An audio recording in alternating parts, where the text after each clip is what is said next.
Hello students, here is JEE Advanced 2024 question, and if you like my videos, please subscribe the channel and hit the like button.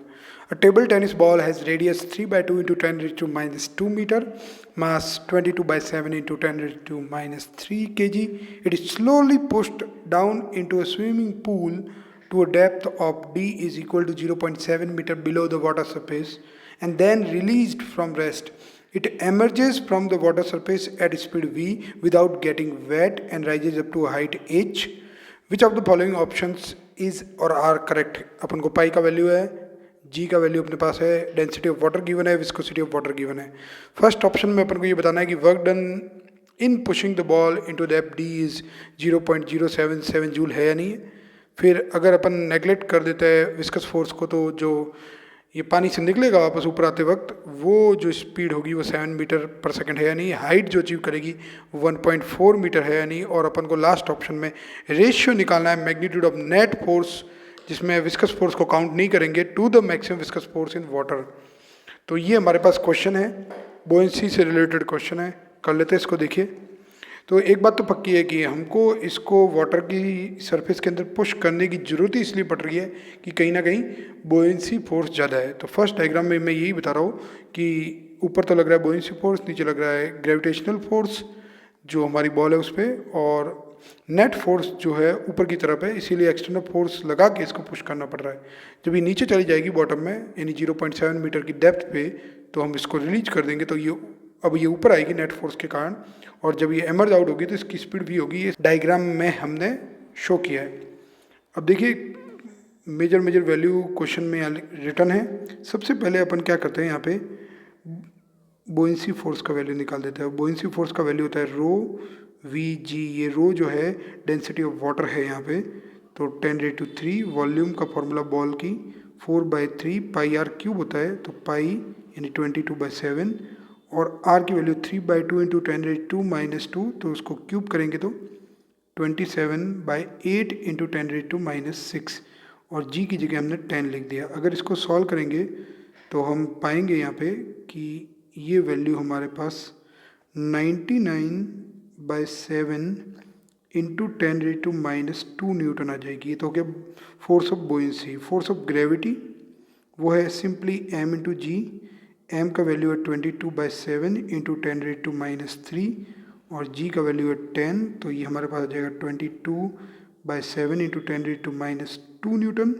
तो अगर मैं net force की बात करूँ तो net force Fb minus mg upward हो जाएगा हमारे पास, और ये आ जाएगा 99/7 माइनस 22/7, दैट इज 77/7 इंटू 10⁻², जिसको हम बोल सकते हैं 11 इंटू 10⁻² न्यूटन. ये हमारे पास नेट फोर्स है. इसको थोड़ा हाईलाइट कर देते हैं हम नेट फोर्स को. तो ये हमारे पास नेट फोर्स हमको मिल चुका है. अब नेक्स्ट जो चीज़ है वर्क डन. तो वर्क डन के लिए हमको इसी मैग्नीट्यूड का एक एक्सटर्नल फोर्स लगाना पड़ेगा, लेकिन ऑपोजिट डायरेक्शन में. तो 11 इंटू 10⁻² न्यूटन हमारा एक्सटर्नल फोर्स भी हो गया, और work done by external force in pushing the ball downward is force into displacement into cos 0 हो जाएगा यहाँ पे. तो ये हमारे पास आ जाएगा 0.077 जूल. तो बिल्कुल ठीक है ऑप्शन ए.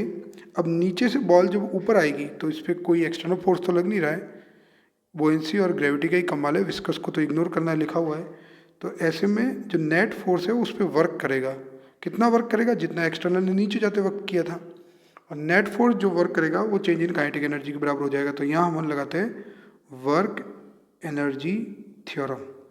और वर्क एनर्जी थ्योरम क्या बोलती है कि नेट फोर्स किसी ऑब्जेक्ट पे जो वर्क करता है वो उसकी चेंज इन काइनेटिक एनर्जी के बराबर होता है. नेट फोर्स कितना वर्क कर रहा है? 0.077, और काइनेटिक एनर्जी का चेंज हाफ mv². और स्टार्टिंग, ये तो फाइनल होगी, स्टार्टिंग में 0 थी, जब डाउन मोस्ट पॉइंट पे थी तो 0 थी.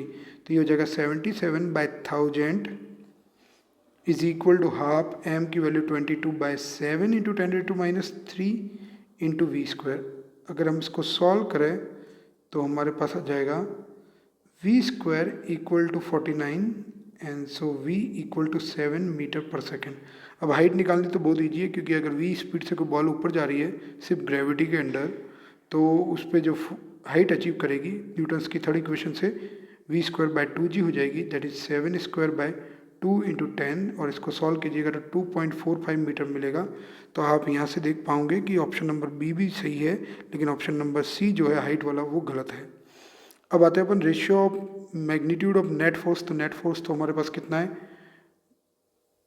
11 into 10⁻²⁰ newton to the viscous force. अब विस्कस फोर्स का फॉर्मूला स्टोक्स लॉ से विस्कस फोर्स हमारे पास आ जाएगा 6 पाई ईटा आर वी।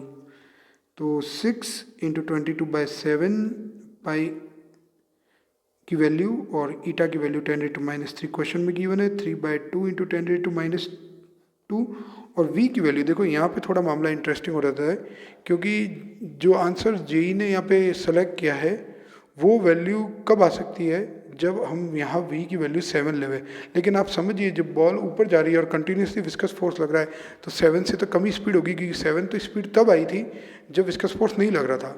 अब ऐसा क्यों किया है, तो ऐसा इसलिए किया है कि आप अगर इस वैल्यू को जो आपके सामने है उसको सॉल्व करेंगे तो आपको क्या मिलेगा वो आप एक बार देखिए, वो आ जाएगा 66 इंटू 3/7 इंटू 10⁻⁵ इंटू वी। अगर वी 7 हो जाए, वैसे होगा नहीं, बताऊंगा क्यों, तो 7 से 7 कैंसिल हो जाएगा, तो ये आ जाएगा 198 इंटू 10⁻⁵, जिसको मैं लिख सकता हूँ 1.98 इंटू 10⁻³ न्यूटन। ये कब है, जब वी की वैल्यू हमने 7 ली है।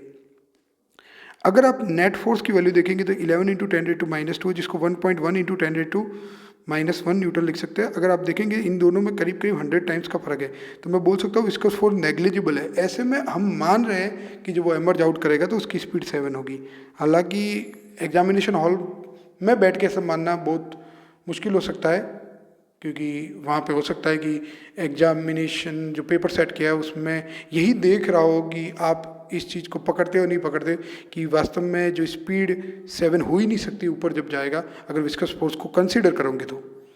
लेकिन चलो, मैं तो सिर्फ जेई एडवांस का जो आंसर की है उसके अकॉर्डिंग आंसर निकाल रहा हूँ। तो हमारे पास आ जाएगा एफ नेट अपॉन, हमको निकालना है मैक्सिमम विस्कस फोर्स का रेशियो, और मैक्सिमम विस्कस फोर्स के लिए हमने स्पीड 7 ली है।